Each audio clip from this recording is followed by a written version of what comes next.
கர்த்தருடைய பரிசுத்த நாமத்திற்கு மகிமை உண்டாவதாக. இந்த காலைவேளையை தொடர்ந்து தேவனுடைய வார்த்தையை தியானிக்க கர்த்தர் கிருபை செய்வாராக. உம்முடைய காருண்யம் பெரியவனாக்கும் என்ற வேதத்தை நாம் தியானித்துக் கொண்டிருக்கிறோம். இந்த நாளிலே கூட பரலோக ராஜ்யத்தில் யார் பெரியவனாய் இருப்பார்?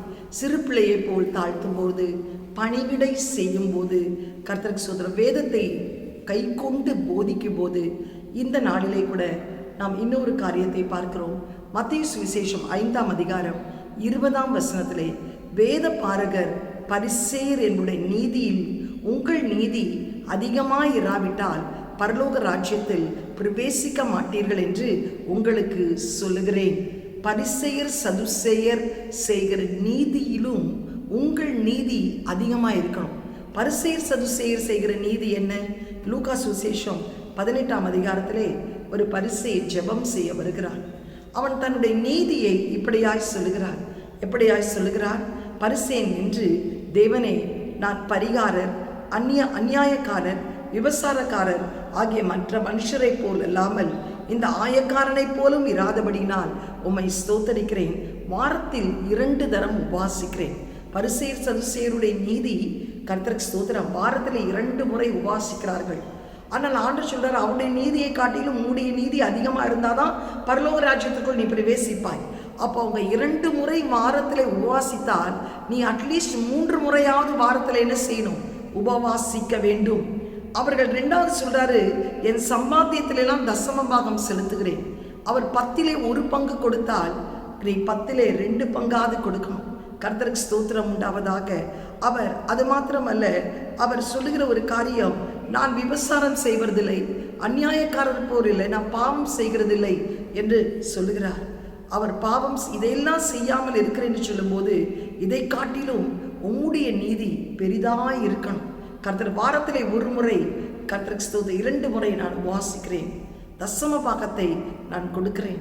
ஆலயத்திற்கு நான் ஒழுங்காய் கடந்து வருகிறேன். பரிசுத்த ஓய்வினாலே குலைச்சலாக்குவது கிடையாது.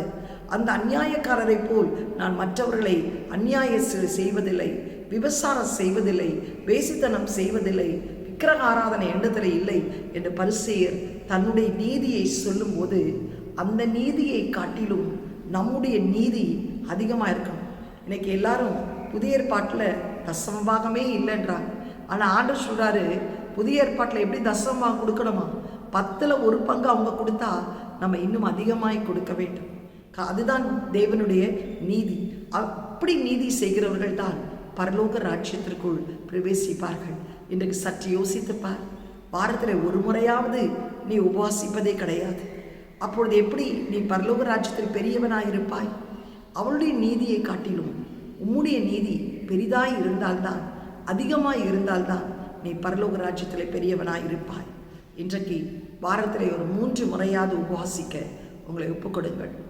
10ல் 2 பங்காவது ஆலயத்திற்கு கொடுக்க உபவாசிங்கள்.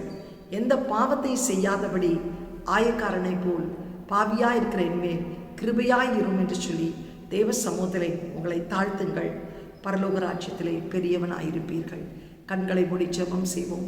எங்களை அதிகமாய் நேசிக்கிற நல்ல தகப்பனே, இந்த காலை வழியிலே கடத்தாவே, வேத பார்க்கிற பரிசேயர் அந்தவரை சதுசேயருடைய நீதியை காட்டிலும் எங்களுடைய நீதி அதிகமாய் இருக்க வேண்டும். அப்பொழுது பரலோக ராஜ்யத்தில் பெரியவனாய் இருப்போம் என்று சொல்கிறேன். பரிசேயர் சதுசேயர் ஆண்டவரே கத்தாவே, அவர்கள் சொல்கிற ஒரு காரியம், நாங்கள் விபசாரக்காரர்கள் அல்ல, அநியாயக்காரர்கள் அல்ல.